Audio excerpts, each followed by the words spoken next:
استعمال المفرقعات أو الألعاب النارية في الأعياد وغيرها؟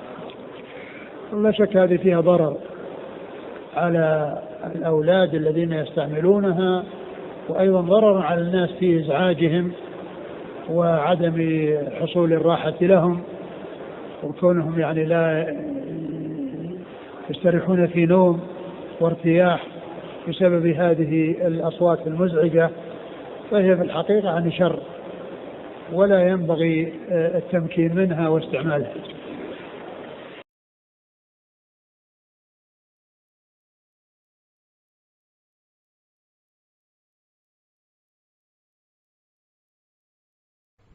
أثابكم الله.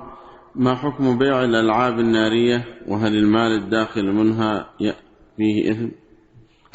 الألعاب النارية إذا كان فيها ضرر خطر أو ترويع للناس فلا يجوز بيعها ولا أكل ثمنها.